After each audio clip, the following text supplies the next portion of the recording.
Well, there you have it. 49ers have defeated the Atlanta Falcons 28-24 to advance to Super Bowl XLVII. It was a wild game. It's definitely a game that qualifies as an instant classic. I think 49ers fans are running out of hearts at this point. A few heart attacks may end this for us. But it really came down to the 49ers' patience on offense. And really their patience on defense. They dealt with the onslaught from the Atlanta Falcons early on, and their patience really paid off in the end. It wasn't pretty early.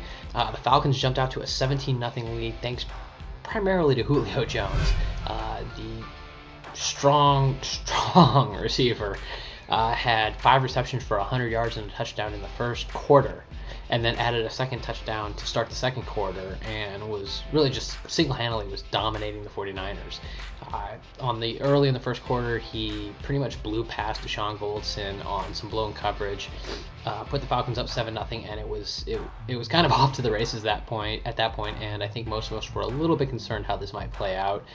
And the next, most of the first quarter really followed that. The 49ers couldn't get anything going on offense, and the defense was really struggling. Fortunately, though, the 49ers did not abandon their game plan, even though they were trailing 17-0.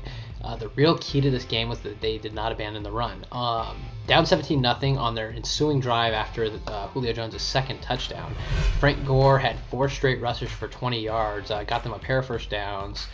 They opened up the passing game from there, but they showed that they were not going to just give up on the run and go to the pass. And that, had they given up on the run, I don't think they would have won this game. Frank Gore ended the game with 21 rushes for 90 yards and a pair of touchdowns. And again, that really was a key part of this game. On that first drive after the 17-0 deficit, you had those 4 Gore runs, you had a few passes. LaMichael James capped it with a big 15-yard run. He's really been an X factor for this 49ers team. You got the speed and the athleticism in the rookie, and he burst through the line on that sweep play, and easy touchdown. And that's something that when the 49ers get to the Super Bowl, and really moving into next year, is something that opponents will really have to pay attention to.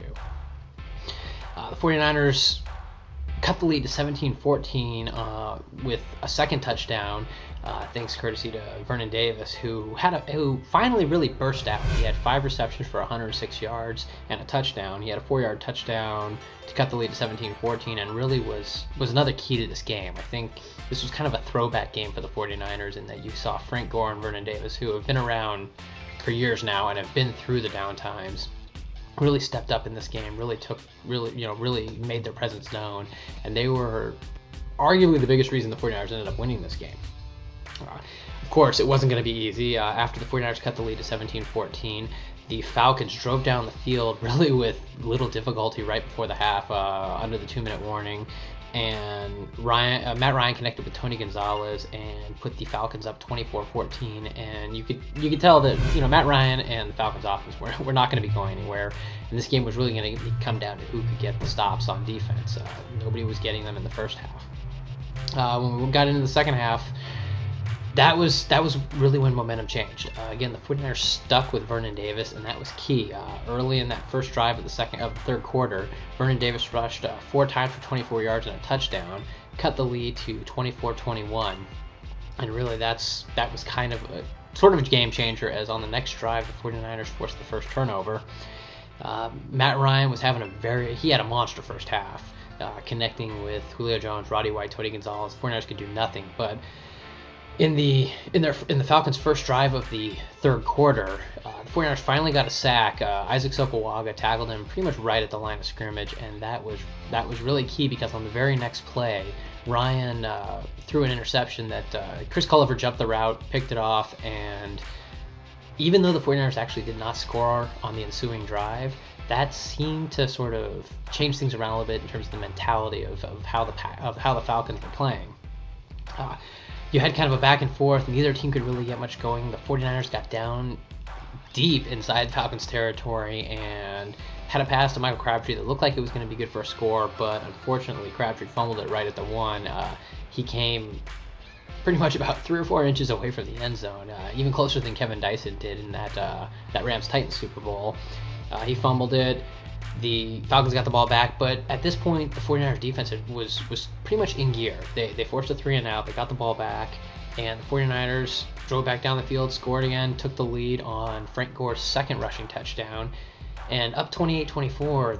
After a dynamic first half, this game turned into really a defensive struggle. The 49ers did put up 14 points in the second half, and obviously that was key, but their defense really finally figured out Matt Ryan and that passing offense. They were giving up yards, but not to the point that it was really a problem. And so it was sort of that Bemba Dobrank that we've seen all year from the 49ers, where, between the 20s, they'll give up some yards, but they'll get the necessary 3 and outs really to keep the opposing team off the field.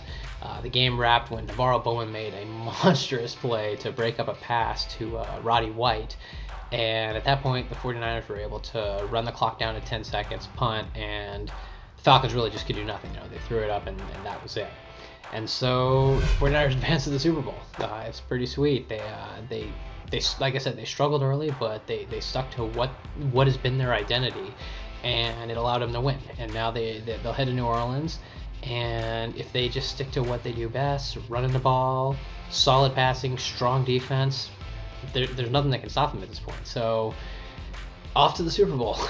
We'll of course be here all week with all in the next 2 weeks with plenty of updates. We'll have all sorts of preview videos. We'll have a recap once we get 2 weeks down the road. But in the meantime, we will have a lot of content for you here. And make sure and check us out at youtube.com/SBN Niners Nation.